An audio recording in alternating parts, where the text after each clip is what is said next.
पड़ेंगे। हमारे साथ फदील साहब जुड़े हुए हैं। फदील साहब, जिस तरह से वारंट जारी हुआ है इंटरनेशनल क्रिमिनल कोर्ट की जानिब से, गिरफ्तारी का वारंट जारी हुआ है जो पीएम है इजराइल के नेतन्याहू, उनके खिलाफ, और इसको लेकर के अब कई देश जो है इसमें, खास तौर से नीदरलैंड का बहुत सख्त आया कि मैं एक्शन के लिए, या फ्रांस है, आयरलैंड है, जैसे देशों ने सख्त तेज जो है सख्त रद्दमल जाहिर किया है। कैसे देखते हैं आप इसको, ये जो वारंट का जारी होना, क्या अब धीरे धीरे शिकंजा कसता जा रहा है नेतन्याहू पर? और है कि आज यूक्रेन में कम से कम 12 से 15 नेटो देशों के लोगों ने अपना दूतावास बंद कर लिया, लॉक कर दिया, ताला लगा दिया यूक्रेन के अंदर।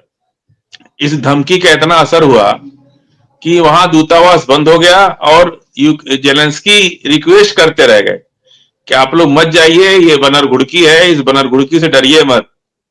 लेकिन लोग माने नहीं और अपना दूतावास बंद करके चले गए। ये भी एक बहुत बड़ी अपडेट है कि जो दुनिया में अपनी बहादुरी, अपनी ताकत का डंका बजा रहा, वो छोटी सी घुड़की से डर गया और उसको लगा कि भाई ऐसा ना हो कि सचमुच मार दे। दुनिया में एक ही नेता से, एक ही राष्ट्राध्यक्ष से लोग उम्मीद करते हैं जो कभी भी परमाणु बम मार सकता है, उसका नाम है किंग जॉन। वो उन्हीं से लोग डरते हैं। बाकी सबको पता है कि हमको इसका इस्तेमाल नहीं करना है। और अमेरिका को वो एक ही बात बोलते हैं कि भाई हम मार देंगे। तो देखिए, जब हाथ में कोई चीज चली जाए तो कुछ कहा नहीं जा सकता है कि ये कब इस्तेमाल होगा और कब नहीं होगा। लेकिन ये जरूर है कि एक राष्ट्राध्यक्ष बहुत मेहनत करके बड़े पेशेंस और धैर्य का परिचय देते हुए बड़ी रणनीति के तहत वहां तक पहुंचता है। तो मुझे नहीं लगता है कि कोई भी नेशनल लीडर इतनी जल्दी परमाणु बम का इस्तेमाल कर पाएगा। ये उसका अपना नैतिक है। दूसरी एक सबसे बड़ी उपलब्धि है कि एक धोखा नेतन्याहू ने आज फिर दे दिया और वो चले गए कि हमास में हम पुनर्निर्माण का कार्य करें। इसके पीछे दुनिया पागल तो नहीं है। जो हमास के नेता इतनी बड़ी ताकत से आज 1.5 साल से लड़ रहे हैं, ये डेवलपमेंट के सहारे ये अपने बंधकों को खोज रहे कि हम बिल्डिंग बनाएंगे, हम ये करेंगे, हम डेवलपमेंट काम करेंगे। अब क्योंकि अब लड़ने से तो मिल नहीं रहे वो, तो वो एक डिप्लोमेसी के तहत कि हम इनको खोजेंगे और इसके बदले में हम बनाएंगे कि वहां का जो नुकसान हुआ है उसकी रिहैब का काम करेंगे, उनकी बिल्डिंगों को रिकंस्ट्रक्शन करेंगे। और उसी के तहत वो खोज रहे कि हमारे बंधक कहीं हमारे हाथ लग जाए तो हम अपनी खोई हुई जो है जवानी जिसको कहते हैं वापस पाले। लेकिन ये बात ऐसा नहीं है कि उनके पास ही दिमाग है। जो लोग उनसे लड़ रहे हैं वो उनसे ज्यादा आज की डेट में दिमाग है। और सबसे बड़ी बात यह है कि उनको गैबी ताकत है और वो लोग इतनी बड़ी ताकत से लड़ रहे हैं, यही उनके लिए सबसे बड़ी बात है। तीसरा, मैंने आपसे कहा था कि लंका ही रावण जो है अपनी लंका जलवा के ही छोड़ेगा, मानेगा नहीं।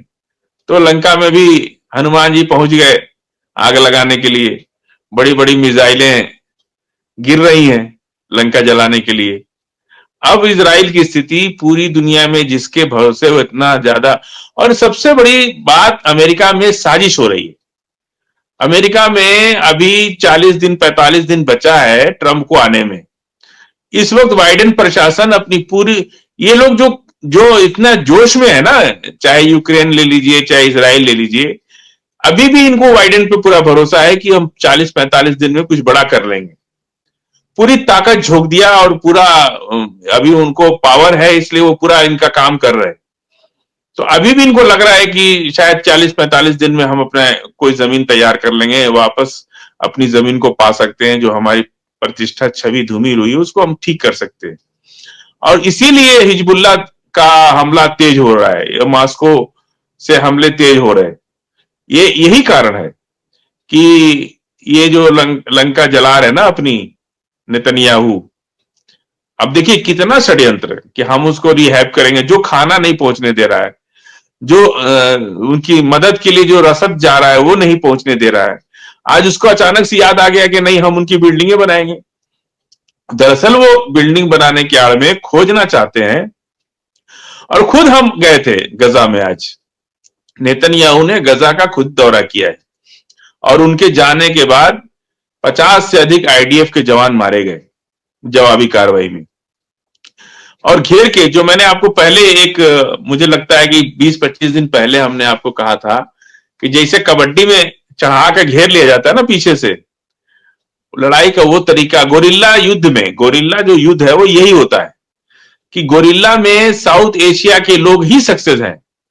कभी भी यूरोप के या develop country, America, France, Britain, कहीं भी नेटो के जो सैनिक हैं वो सीधी लड़ाई लड़ते हैं। उनको ये चीज समझ में नहीं आती कि गोरिल्ला वार को कैसे लड़ा जाए।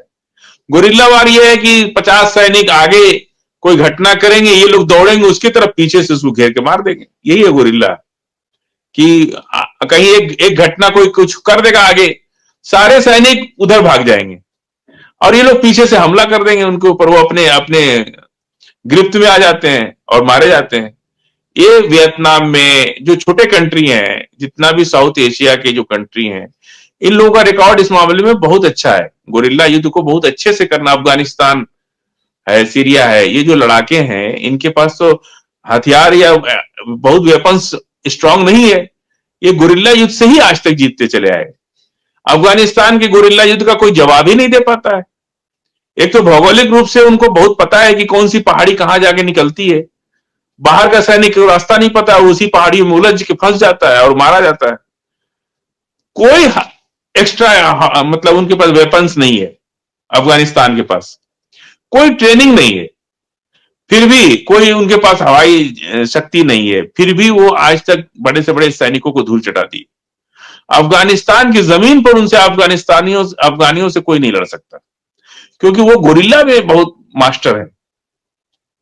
गोरिल्ला युद्ध के ये लोग मास्टर हैं। ये लोग बिना संसाधन के गोरिल्ला से ही जीते आज तक, अमेरिका से चाहे जैसे भी, क्योंकि इसीलिए पैदल सेना में ये लोग नहीं टिक पाते हैं, चाहे इजरायली हो चाहे अमेरिकी हो, वो पैदल सेना में ये लोग नहीं लड़ पाते, क्योंकि ये लोग सीधे लड़ाई लड़ते हैं हथियार से, इनको दाएं बाएं नहीं दिखता है। तो ये चीज जो है, इनके पास योजनाओं की बहुत कमी होती है और ये लोग कभी डायरेक्ट लड़ाई लड़े नहीं। अमेरिकन हमेशा ऊपर से बम गिराते हैं और नीचे से फायर करते चले जाते हैं, यही इनका तरीका है। हथियार बहुत अच्छा है इनके पास, ये सोचते हैं कि एक बम मार दीजिए तो अगल बगल गांव के लोग तो बेहोश हो जाते हैं। आज वही काम आईडीएफ के जवान, पिज्जा बर्गर वाले बेचारे नौकरी कर रहे हैं, उनको पकड़ के लाएंगे, चलो लड़ो तुम। और तेज आवाज बम की जब हो रही है ना, तो वो बेहोश हो जा रहे हैं, अरे ऐसी आवाज तो सुने ही नहीं थी। 1 लाख सेना थी मुमताज भाई, एक कहानी हम सुना देते हैं आपको। इब्राहिम लोधी की 1 लाख सेना थी, 35,000 हाथियां थी उसमें, और बाबर की 15,000 सेना और कोई हाथी नहीं। और तोप लेके आए थे बाबर, और जब तोप चली ना तो हाथियों ने ऐसी आवाज ही नहीं सुनी थी। 35,000 हाथियां वापस अपनी सेना को कुचल दिया। लाखों सेना के होने के बावजूद भी 15,000 सेना लेके बाबर इब्राहिम लोधी को हरा दिया और उनके महल के अंदर घुस गया। तो सेना संख्या बहुत मायने नहीं रखती है, हौसला मायने रखता है, जिगरा मायने रखता है लड़ाई लड़ने के लिए। अगर बाबर ये सोचते हैं कि हम तो 15,000 हमारे पास सेना है और इब्राहिम लोधी के पास 1 लाख सेना, 35,000 जो है उनके पास हाथियां थी, और उसके बाद उन्होंने जीत लिया उसको, तो कभी भी अगर आप ये सोचिएगा कि हमारे पास संख्या कम है या ताकत कम है या हथियार कम है, तो फिर तो नतमस्तक चरण चुंबन कीजिए उसका बैठ करके, उससे कहिए कि आपका पैर कहां है, लाइए जरा हम उसको चूम लें, आप हमको माफ कर दीजिए, हमको मारिए मत, हमारे पर हमला मत कीजिए। अगर आपको चरण चुंबन इसी को बोलते हैं ना, कि चरण चुंबन हम कर ले रहे हैं आपका। बिल्कुल बिल्कुल, अमेरिका के लोग जाके कहें कि नेतन्याहू